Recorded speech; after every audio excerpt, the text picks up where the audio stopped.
Step 2, what type of streamer do you want to be?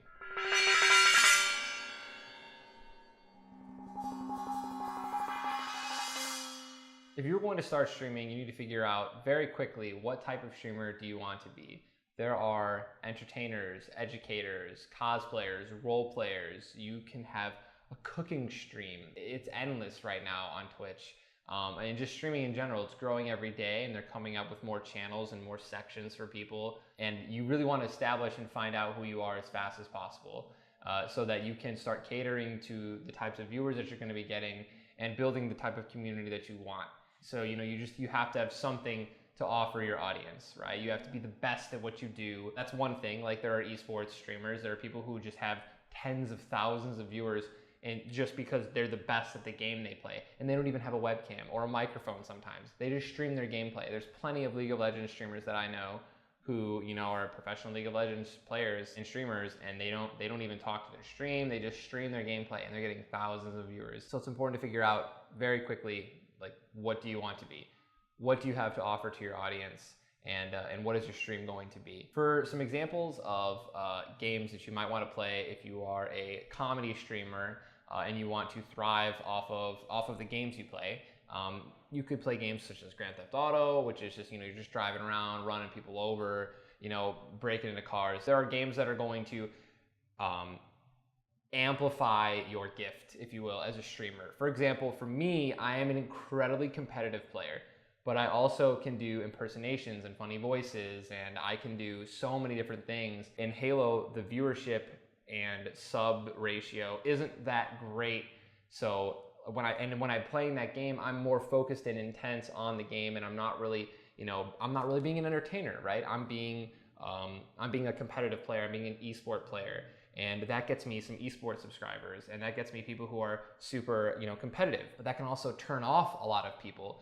That can turn off people who aren't very try-hard. They just like casual gaming. I definitely think that casual gaming is the way to go. If you're just a newer streamer, there are so many people on Twitch and in general that aren't the best at what they do and will never be the best at what they do, and they love being able to just watch a casual streamer who can have fun and not rage at the game that they're playing, which is what I do with every game that I play. Like, I find the competitive nature in that stuff. But if you are a competitive esports player, clearly you want to make sure that you're just playing competitive games. You want to cater to the audience that you're broadcasting to. It is very important, and I'm going to keep stressing this, guys, that you make sure you figure out very quickly what type of streamer you want to be and the audience that you want to appeal to. The reason I say that is because, you can scare off some people if you're a competitive player. You can scare off casual players. And if you're a casual player, you're not going to attract competitive players. It's just like that across the entire spectrum of streaming. A perfect example is, for me, I found myself in like a hybrid scenario. I am a competitive streamer, a competitive player. I won the last year's H1Z1 Invitational, and I am also competing on Halo, but I also can do funny voices. And when I'm streaming H1Z1 sometimes, or Dead by Daylight, or any of these new games that are coming out, my competitive nature isn't really like there as much as it is for Halo, which is my main esport that I play in. I find that the best streamers right now are the ones who really just have one focus. You're either all in esports, all in education, all in comedy, all in role play, cosplay.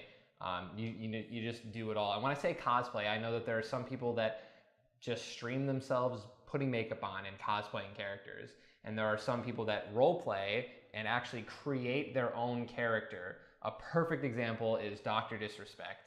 I know him personally. His name is Guy, but he created a character for himself on stream and on YouTube and Twitter called Dr. Disrespect. He has glasses. He dresses up every day, every stream, and impersonates essentially the character that he created for his channel. Different voice, different look. And that is actually something that is completely untapped on Twitch, and is actually being more accepted as esports and streaming continues to grow. So might want to look into that.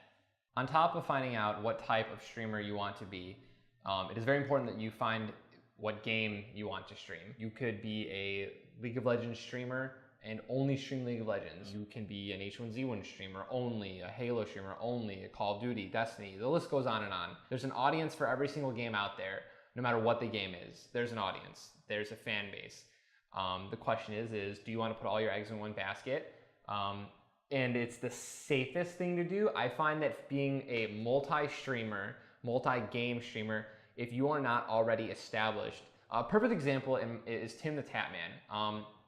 He averages about 4,000, 5,000 viewers or more, no matter what game he plays. And when he plays like his best game or his most famous game that, you know, he got popular off of, like Call of Duty, but then he switched to Counter-Strike, you know, he'll get 8,000, 9,000, 10,000, you know, sometimes he'll have 15, 20,000. But once you're at that level, right, essentially, in my opinion, 2,000, 3,000 viewers or more concurrent on one game, you can start switching to other games and be a multi-game streamer. But the difficulty with that is sometimes if you're not established yet, you've built up an audience with just one game and it's not that big, it's like 100, 200 viewers. If you switch to another game, you're going to lose the audience. You're going to lose the people who are there not quite yet just for you, they're there for the game. And once you've built up a very big fan base who are interested in watching your streams and not just the game you're playing, then you can become, you know, the next Lyric, the next Soda Pop, and those people who can stream whatever game they want and get tens of thousands of viewers. It's not easy.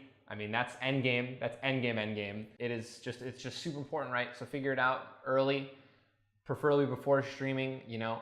That also kind of ties into what do you have to offer and what type of streamer do you want to be.